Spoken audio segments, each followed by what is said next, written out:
Hey, welcome to Retired Now What, the podcast that's here to guide you through the exciting journey of retirement. Whether you're asking yourself now what or eager to explore the untapped possibilities in this new chapter, you're in the right place. I'm your host, Michael Kiffmeyer, and together we will discover how to repurpose your knowledge, embrace mastery, and live a purpose driven life. Let's dive in. Hello, everyone, and welcome to You're Retired Now What? My name is Michael Kiffmeyer, and I'm your host. And today I'd like to take a deep dive into the practice of embracing lifelong learning and what it'll do for you. You know, many of us, when we retired, we were kind of lost. We liked the freedom, but we were saying, what was our sense of purpose? What do we do now? You don't feel like you're, say, 70 years old, 75 or 80, but you are, and you still have to have a reason to get up each and every morning. You know, the Japanese have a word for this. It's called ikigai, and it simply means a sense of purpose. They follow this from the time they are young all the way until the time that they pass. Every day they feel that they need a sense of purpose, whatever it may be. And one of the ways to gain that sense of purpose, even if you don't know what that is right now, is to apply yourself to learning new things in new ways to see if something catches your interest, so then you're motivated to go on to spend the rest of your life the way you had always envisioned. Lifelong learning allows you to hone your skill sets. It can be an asset to you in your life for years once that you have accomplished it. You know, when we worked, what did it do for us? Well, we had career options. If we learned new skills, a new process, and a new way of doing things that could benefit either us or the organization we worked with, then that gave us reason to get promoted and helped us along our career path. But even being retired, what it does for you, it renews your motivation. It gives you stronger soft skills so that when you talk to people, want to network with different people, do something new, you have the soft skills that allows you to do that. You know, some people think that once they've learned everything, that's it. Well, let me ask you a question.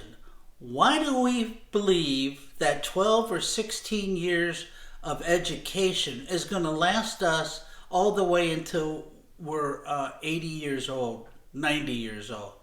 Fact of the matter is this world changes on a regular basis, and if you don't change, then you're going to feel like you're not a vital part of life and what you really had planned for yourself. When you embrace learning, it gives you the opportunity for goal setting, self-discipline, creativity, critical thinking, time management, problem solving, and adaptability. And that might seem a little far-fetched, but you have to adapt to your retired life now. I've told you before on these podcasts that there's a gentleman by the name of Daniel Buettner that wrote a book, and he also did a Netflix series on blue zones. And his goal was to travel the world and find this different sections of the world and why people live to their 90s and to their hundreds. And what he found was everybody that did that usually had a sense of purpose. They every day they put one foot in front of the other, had the motivation to pop up out of bed and do whatever is before them. I think that if you don't operate in that manner, your time on the face of this earth is going to be limited versus what it could be. You know, The other thing that lifelong learning does for you, it gives you confidence. It gives you confidence that, yep, I worked 30, 40, maybe even 50 years at an organization, and now I'm stepping away. That's not who I am. That's what I did. Now you have all the time in the world to do what you want to do and to see what your next steps possibly may be. You know, retirement is kind of a great way of doing what you never got to do all those years that you wanted to. You had to work, you had bills, I understand that, and you were trying to just make a living to make ends meet. That's not to say you didn't enjoy your work. I'm sure many of you did. I know all the years that I spent in helping online learning become paramount inside of organizations, schools, and universities. It was very fulfilling to me, because to learn how people react and how they learn, and then if you had to help them to learn a new skill, change management's involved. And change takes time. Change usually takes about 90 days to see a real change come across in your life. And if you resist it, that's going to hold you back from whatever else you want to do inside of your life. You know, with the advent of technology, it's giving you tools at your fingertips where you can learn any place, anywhere. In-classroom was great, but it got to the point that everybody couldn't afford to go to a class, and they perhaps they were busy working a full-time job, and they needed to have information at their fingertips. I can recall very well when there's a professor out in San Jose University here in California that he came up with the concept of teaching people online. Everybody told him he was crazy. That crazy person now has the #1 university in the world. It's called the University of Phoenix. I can recall back in the early 90s when I tried to institute the thought of online learning to major organizations. They kind of heard of it, but you know, our people like to be in a classroom, etc., etc. Well, that was costing these organizations time, money, and it cut into their profitabilities. They knew they had to teach these folks, and these folks could be anybody from their customers to their employees to their distributors. But it was not a very cost-effective way to do it.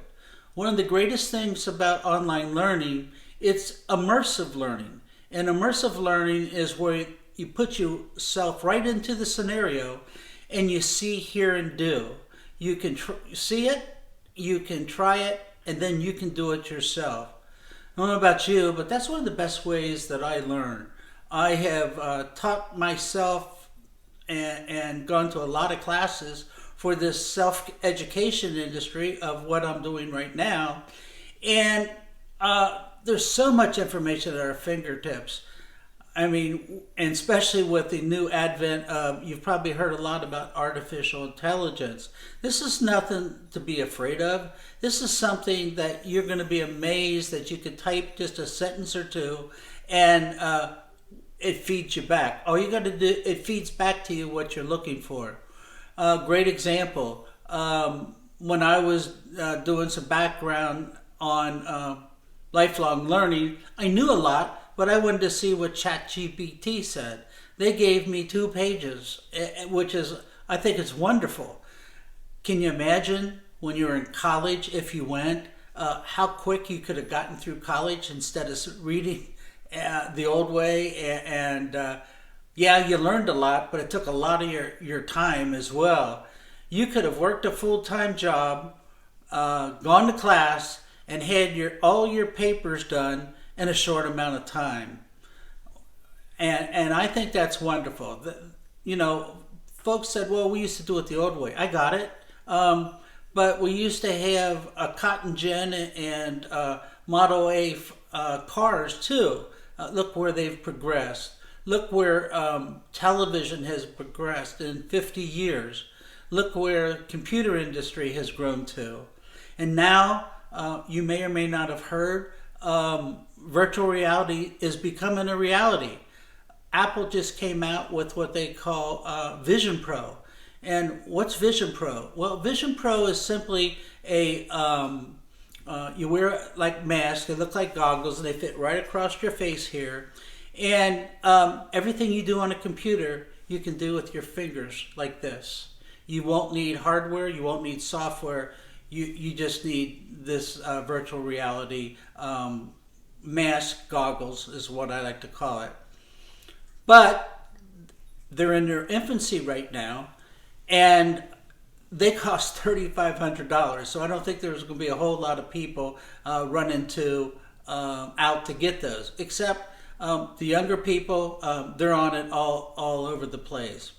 So what's the value of that? Well, I want you to think about, think about people that might be in a hospital or rest homes, and they need to be engaged. I can remember about 20 years ago, Sony found out that they could teach people inside of rehabilitation centers and nursing homes with their gaming hardware and their software, where people could just use a control stick to play games, to learn things, etc. So there is a value for something like that. Think about how many dollars an organization could save if they didn't have to buy all the hardware, buy all the software, etc.